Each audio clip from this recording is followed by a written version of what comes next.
Dear students, आज हम पढ़ेंगे कक्षा 8 से एक नया पाठ जिसका शीर्षक है कामचोर। इसके लेखिका है इस्मत चुगताई जी। बच्चों, लेखिका इस्मत चुगताई जी द्वारा लिखा गया यह हास्य व्यंग्य कामचोर ऐसे माता पिता के बारे में है जो कि अपने बच्चों को घर के छोटे मोटे काम करवाना सिखाना चाहते हैं। बचपन से बच्चों में काम करने की आदत नहीं है, इसलिए जो भी काम बताया जाता है उसे ठीक तरीके से नहीं कर पाते। यहाँ पर कसूर बच्चों का नहीं, क्योंकि बचपन से ही उन्हें नौकरों की आदत हो जाती है।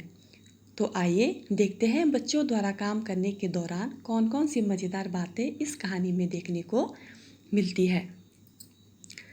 बड़ी देर के बाद वाद विवाद के बाद यह तय हुआ कि सचमुच नौकरों को निकाल दिया जाए। आखिर ये मोटे मोटे किस काम के, हिलकर पानी नहीं पीते, इन्हें अपना काम खुद करने की आदत होनी चाहिए। कामचोर कहीं के। बड़े बुजुर्ग यह फैसला लेते हैं कि नौकरों को निकाल देना चाहिए, क्योंकि यह बच्चे बहुत कामचोर होते जा रहे हैं। ये मोटे मोटे किस काम के, अगर नौकरों को निकाल दिया जाए तो यह इन्हें अपना काम करने की आदत खुद हो जाएगी। तुम लोग कुछ नहीं, इतने सारे हो और सारा दिन उधम मचाने के सिवा कुछ नहीं करते। और सचमुच हमें ख्याल आया कि हम आखिर काम क्यों नहीं करते। हिलकर पानी पीने में अपना क्या खर्च होता है, इसलिए हमने तुरंत हिल हिलाकर पानी पीना शुरू किया। अब बच्चों के दिमाग में यह बात आई कि बड़े बुजुर्ग शायद ठीक कह रहे हैं, हम लोग अपना काम क्यों नहीं करते और हम अपना काम कर भी सकते हैं। तो वह पानी पीने के लिए सारे खड़े हो गए। हिलने में धक्के भी लग जाते हैं और हम किसी के दबेले तो थे नहीं कि कोई धक्का दे तो सह जाए। लीजिए, पानी के मटके के पास ही घमासान युद्ध हो गया। सुराइयाँ उधर लुढ़की, मटके इधर गए, कपड़े भीगे सो अलग। तो बच्चे जैसे ही पानी पीने उठते हैं तो उनके बीच घमासान युद्ध होता है। मटका जिसमें पानी रखे हुए थे उसका मटका कहीं गिरा, सुराइयाँ कहीं गिरी, बस वह पानी पूरे घर में बिखर जाता है। यह भला काम करेंगे, अम्मा जी ने निश्चय किया। करेंगे कैसे नहीं, देखो जी, जो काम नहीं करेगा उसे रात का खाना हरगिज नहीं मिलेगा, समझे। यह लीजिए, बिल्कुल शाही फरमान जारी हो रहे हैं। उस पर जो अम्मा होती है वह कहते हैं, भला ये लोग काम करेंगे, इनको देखकर यह नहीं लगता है कि यह काम कर पाएंगे। तो उस पर यह फैसला लिया गया कि जो बच्चा काम नहीं करेगा उसे रात का खाना नहीं दिया जाएगा।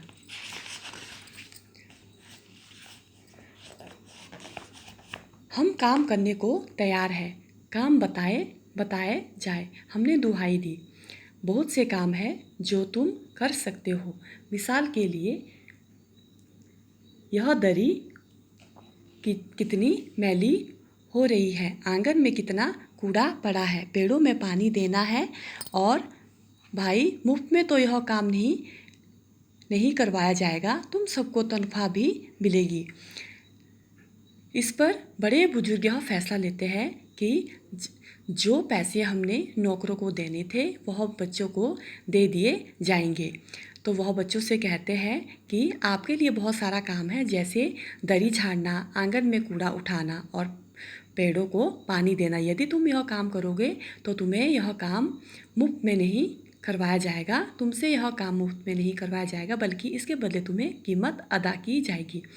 अब्बा मियाँ ने कुछ काम बताए और दूसरे कामों का हवाला भी दिया। माली को तनख्वाह मिलती है, अगर सब बच्चे मिलकर पानी डालें तो। एक ए है खुदा के लिए, नहीं घर में बाढ़ आ जाएगी। अम्मा ने याचना की, फिर भी तनख्वाह के सपने देखते हुए हम लोग काम पर तुल गए। एक तुल गए। इस पर बच्चे को लालच आ जाता है और वह काम करने में जुट जाते हैं। जो घर की अम्मा होती है वह बच्चों को काम करने से मना भी करती है, पर बच्चे भला किसकी बात कहाँ सुनते हैं।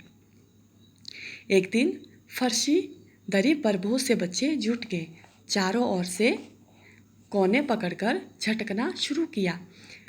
दो चार ने तो लकड़ियाँ लेकर धुआंधार पिटाई शुरू कर दी। सारा घर धूल से अट गया। खांसते खांसते सब बेदम हो गए। सारी धूल दरी पर थी, जो फर्श पर थी, उन सबके सिरों पर जम गई, नाकों और आंखों में घुस गई। बुरा हाल हो गया सबका। हम लोगों को तुरंत आंगन में निकाला गया। हम लोगों ने फौरन झाड़ू देने का फैसला किया। जब बच्चों ने काम करना शुरू किया तो आधे बच्चों ने दरी बिछाई, कुछ बच्चों ने दरी को झाड़ा, कुछ ने उसको डंडे से झाड़ना शुरू किया, जिसके कारण जो दरी में धूल थी वह पूरे घर में फैल गई।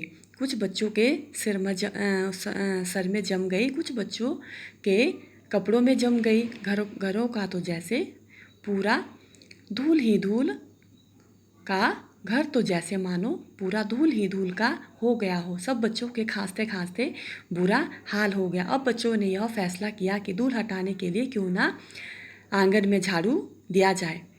झाड़ू, क्योंकि एक थी तनख्वाह लेने वाले उम्मीदवार बहुत, इसलिए क्षण भर में झाड़ू के पुर्जे उड़ गए।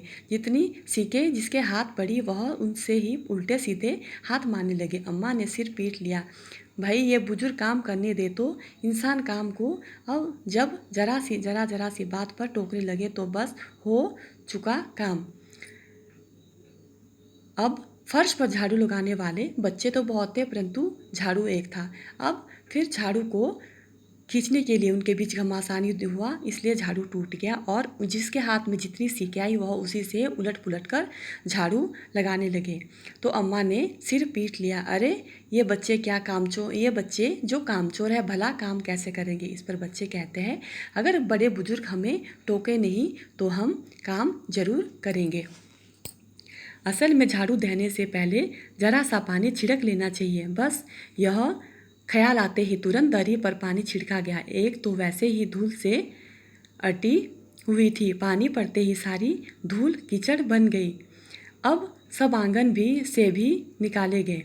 इस पर जब उन्होंने यह सारा काम किया तो एक बच्चों के दिमाग में यह आया कि क्यों ना पहले दरी पर पानी छिड़क लेना चाहिए ताकि धूल कम हो जाए। बस ऐसा करने पर पूरे घर में पानी ही पानी हो गया। धूल तो पहले ही थी घर में, जैसे उन्होंने पानी छिड़का तो पूरे घर में जो धूल थी वह कीचड़ बन गई।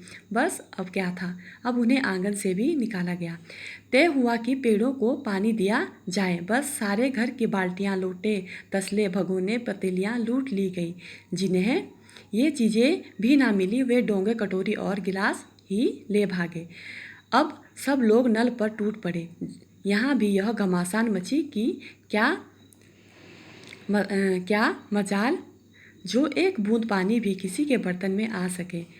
ठुसम ठास किसी बाल्टी पर पतीला और पतीले पर लोटा और भागने और डोंगे, भगोने और डोंगे। पहले तो धक्के चले, फिर कोहनियाँ और उसके बाद बर्तन।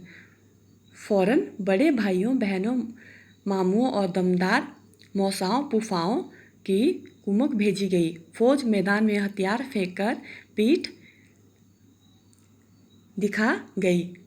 अब जैसे ही उन्होंने पेड़ों को पानी देने का फैसला किया तो सब बच्चे बर्तन पर टूट पड़े और उनके बीच फिर से घमासान युद्ध हो गया। ऐसे में वो आपस में लड़ने लगे।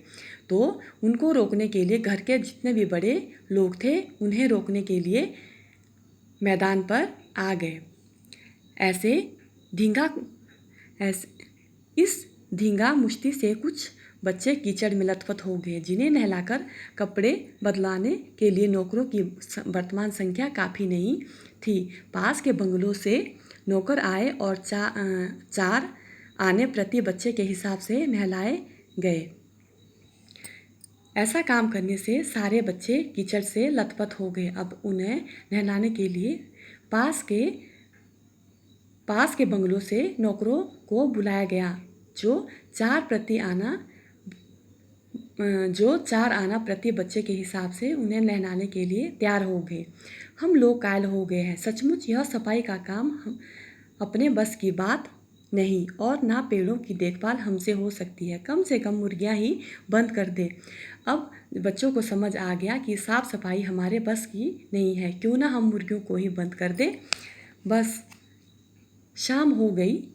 जो बाँस छड़ी हाथ पड़ी लेकर मुर्गियाँ हाँकने लगे, चल दड़बे दड़बे। पर साहब, मुर्गियों को भी किसी ने हमारे विरुद्ध भड़का रखा था। ऊँट पटांग इधर उधर कूदने लगी। मुर्गियाँ खीर के प्यालों पर, जिन पर आया चांदी के वर्क लगी थी, दौड़ती फड़फड़ाती हुई निकल गई। तूफान गुजरने के बाद पता चला कि प्याले